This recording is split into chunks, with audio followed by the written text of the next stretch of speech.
இறைவா, எங்கே இருக்கிறீங்க? நான் எல்லா இடத்துலையும் இருக்கிறேன்ப்பா.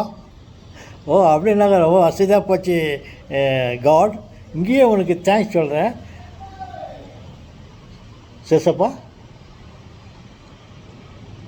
அவருக்கு அப்பா, அவருக்கு மேலே ஒரு ஹோலி ஸ்பிரிட், எல்லாம் எல்லாம் எல்லாம் ஒரு கூட்டு முயற்சியில் இருக்கிறீங்களே என் தந்தைகளே.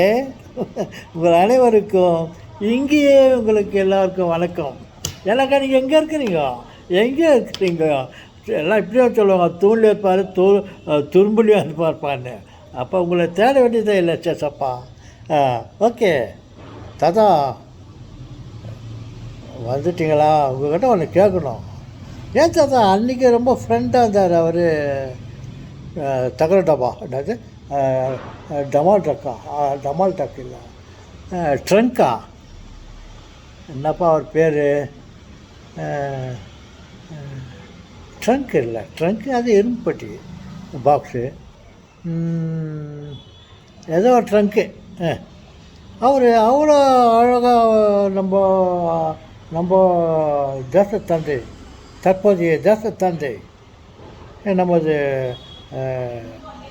நாட்டு தலைவர்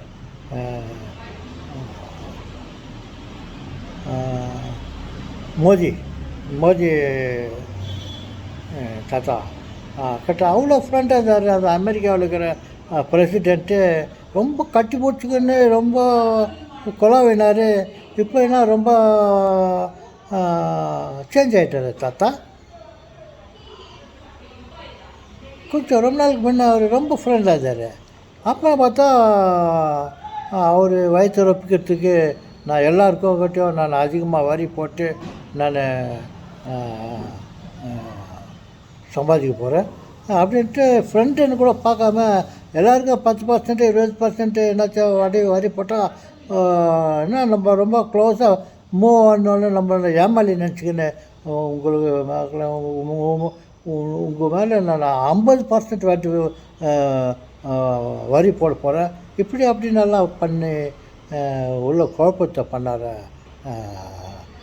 தாத்தா. ஏன் தாத்தா அவர் அப்படி ஒரு ஸ்டாண்டர்டு மைண்ட் இல்லை தாத்தா அவருக்கு? எல்லாம் ஸ்டாண்டர்ட் மைண்டு இருக்குதுமா எல்லா பிஸ்னஸில். அண்ணன் என்னடா, தம்பி என்னடா, அதிசயமான உலகத்தில் நல்லா பாட்டு பாடுறாங்கல்ல, அதெல்லாம் இவரும் ஒருத்தர். சரி தாத்தா, இதெல்லாம் என்னத்துக்கு அவருக்கு அப்படி ஆச்சு? அதாம்மா அந்த பிஸ்னஸ்ஸு எல்லாம் ஆயிலெல்லாம் அவங்ககிட்டயே வாங்குவோம், அவங்ககிட்ட எல்லாம் அவனா பெரியவனா, அவங்ககிட்டலாம் வாங்கிறது நீங்கள் ரஷ்யாக்காரர்கிட்ட நின்னெல்லாம் வாங்கிறது, எங்கக்கிட்ட வாங்குங்க ஆயிலு அப்படின்ட்டு சொல்கிறாங்க. இது மாதிரி டோட்டலாக இந்த ஆயிலிருந்து வர ப்ராப்ளம்லாம் ஜாஸ்தி. நீங்கள் உலகத்தில் இன்னும் கொஞ்ச நாள் பிறகு ஏதாவது திருப்பி ஏதாவது சண்டை கண்டை ஆச்சுனாக்கா இது எங்கே இந்த ஆயிலேருந்து வர்ற ப்ராப்ளம் தான், எரிபொருள்லேருந்து வந்த ப்ராப்ளம் தான் அது.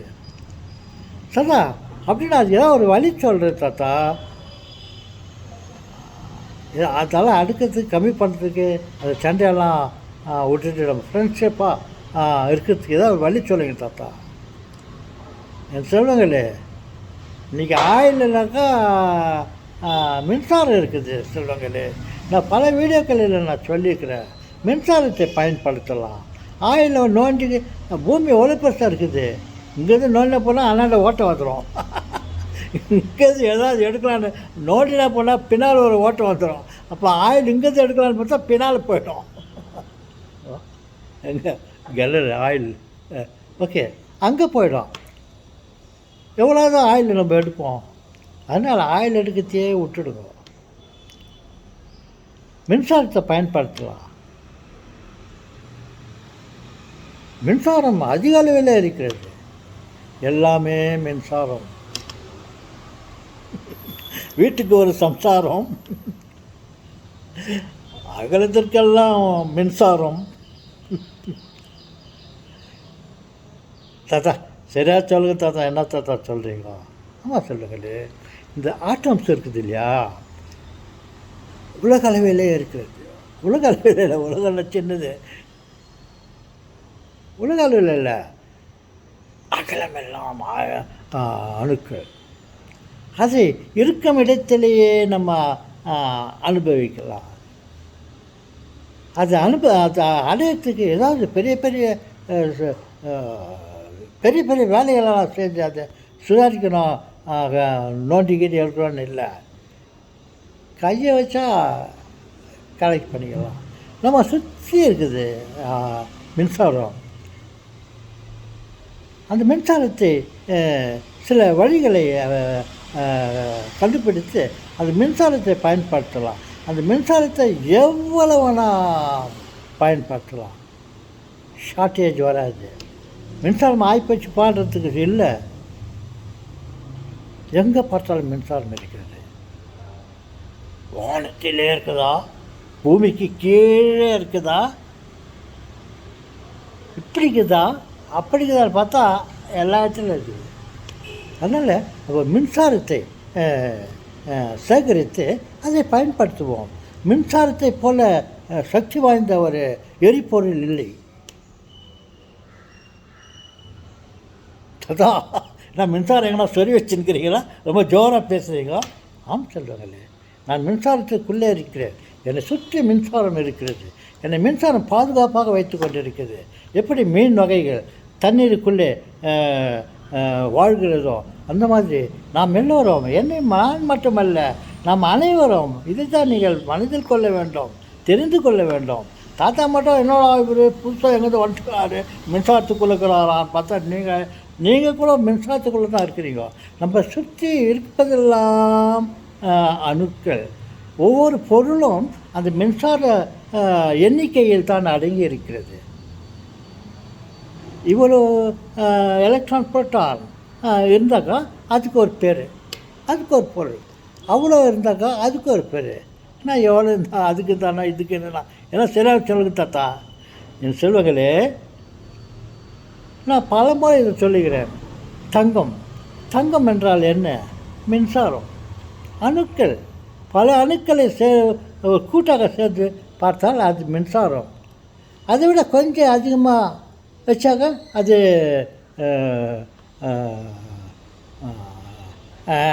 சொல்லுங்க தாத்தா நீங்கள் சொன்னுக்கிறீங்களே. நான் சொல்வதெல்லாம் மின்சாரம்.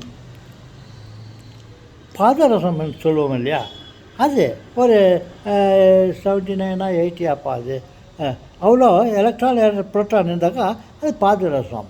ஒரு 80 எலக்ட்ரான் 80 புரோட்டான் இருந்தாக்கா அது தங்கம். தண்ணி கூட அப்படி தான். ஒரு 2 பொருட்களை சேர்ந்தது ஒரு கூட்டு பொருளாது காம்பவுண்ட். தண்ணி இரும்பு ஒரு 26 எலக்ட்ரான் 26 புரோட்டான். காப்பர் இது இவ்வளோ அவ்வளோ. சாப்பிட்றோம் இல்லையா, அந்த சாப்பாடு கூட ஒரு வகையான பொருட்களிலையும் இவ்வளோ எலக்ட்ரான் இவ்வளோ புரோட்டான் இருக்குது. அது ரைஸு அல்லது வீட்டு இப்படி அப்படியெல்லாம் இருக்குது. அனைத்துமே மின்சாரத்தில் தான் இருக்குது.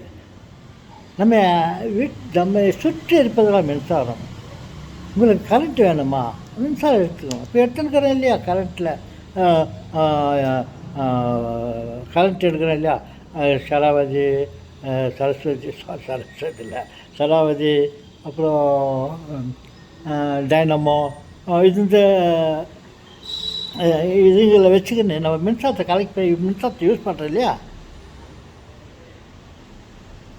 அதே போல் தான் அங்கே ஒரு டைனமோ ஒரு வாட்டர் ஃபோர்ஸ் வச்சுக்கின்னு ஒரு பொருளை ரன் பண்ண வச்சு அதுக்குள்ளே ஒரு காப்பர் ஒரு மேக்னெட் இதுங்களை வச்சு ஒன்று ரவுண்ட் அடிக்கிற மாதிரி வச்சாக்கா அந்த ரெண்டுக்குள்ளேயும் எலக்ட்ரான் புரோட்டாங்க கொஞ்சம் கிட்ட வச்சாக்கா அது மின்சாரம் க்ரியேட் ஆகிடுச்சு. அப்போ அது ரெண்டையும் தனித்தனியாக எடுத்துன்னு ஒரு பல்ப் போட்டால் பல்ப் எரியுது. எங்கேருந்து வந்துச்சு மின்சாரம்? போய் கடையில் வந்தோம். ஆமாம் தாத்தா, கடையில் கூட கிடைக்க தாத்தா, அவங்களுக்கு ஒன்றும் தெரில.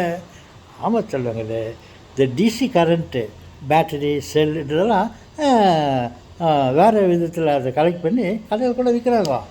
கடையிலே விற்கும் போது உலகத்தில் இருக்கிறதெல்லாம் கூட இருக்குது இல்லையா. அதனால் நம்ம மின்சாரத்தை பயன்படுத்தலாம். மின்சாரத்தை பயன்படுத்தினாக்கா எண்ணெய் பிரச்சனை வராது. அதான் இதை பற்றி இன்றைக்கி என்னவோ ரொம்ப நாளாக சொல்கிறீங்க. எங்கே பார்த்தாலும் மின்சாரம் இருக்குது, நம்ம எந்த இடத்துல மின்சாரத்தை பயன்படுத்திக்கலாம். ஆயிலுக்கெல்லாம் நம்ம சண்டை போட்டுக்கூடாது. நம்ம ஃப்ரெண்ட்ஸுங்க நண்பர்களாகவே இருக்கலாம். நண்பர்கள் அவனும் சரி நம்மளும் சரி 2 பேரும் சேர்ந்து எப்படி திங்க் பண்ணி அங்கங்கே இருக்கிற மின்சாரத்தை எப்படி கலெக்ட் பண்ணுறது. இந்த டைனமோ, அந்த காப்பர், மேக்னெட் இதை வச்சு தான் அதை ஒன்றுக்கு ஒன்று ஆட்டி அது கிட்ட வர்ற மாதிரி பண்ணி அதுலேருந்து கரண்ட் இருக்கிறது இல்லையா.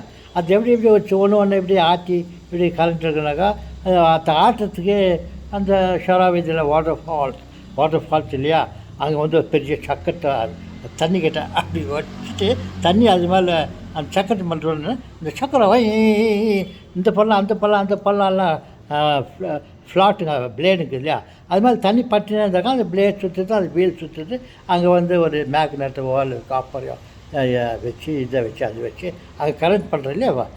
இங்கே வந்து அந்த மாதிரி ஷராவதிக்கோ வாட்டர் ஃபால்ஸுக்கு போனோம், இல்லை கடலில் இருக்கிற வேவ்ஸுங்களை வச்சுக்கின்னு நம்ம கரண்ட்டு அந்த வீலை சுற்ற வைக்கிறது, அதுலேருந்து அங்கேருந்து கரண்ட் எடுக்கலாம்.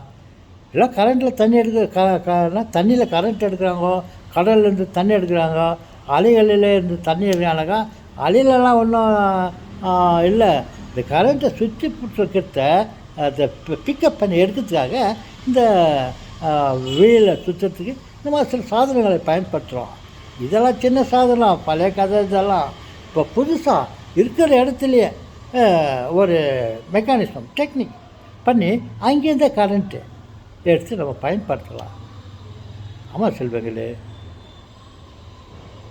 தாத்தாவுக்கு ஒன்றும் அவ்வளோ தெரியாத தாத்தாவே இவ்வளோ ரொம்ப பேசுகிறாரு. சில என்ஜினியர்கள், வல்லுநர்கள், விஞ்ஞானிகள் இவங்கெல்லாம் இருக்கிறாங்க.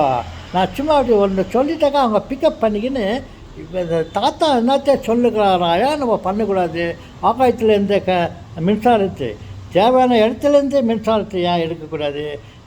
இன்னொரு தடவை இவரை போய் கான்டாக்ட் பண்ணலாம், பர்சனலாக கான்டாக்ட் பண்ணி இவர் என்ன ஐடியா இருக்குதுன்னு சும்மா கொஞ்சம் அவர் மனசில் வரத சொல்லிட்டோம். நம்ம அதை பிக்கப் பண்ணி டெவலப் பண்ணி மின்சாரத்தை இருக்கிறதுலே பயன்படுத்தலான்ட்டு எல்லாம் என்னுடைய ஏன்னா டாக் ஆஃப் டவுன் அவர் பேசுகிறத வச்சுக்கின்னு நம்ம அவர் மீட் பண்ணால் கட்டி கூட அவர் சொன்ன சில நல்ல பாயிண்ட்டுகளெல்லாம் வச்சுக்கின்னு நம்மளே இந்த ஆகாயத்தில் இருக்கிற இடத்துலையே கரண்ட் மின்சாரத்தை பயன்படுத்துறதுக்கு ஒரு சாதனத்தை, ஒரு எந்திரத்தை நம்ம பயன்படுத்தலாம்ட்டு எல்லாம் இப்போ யோசனை பாருங்க.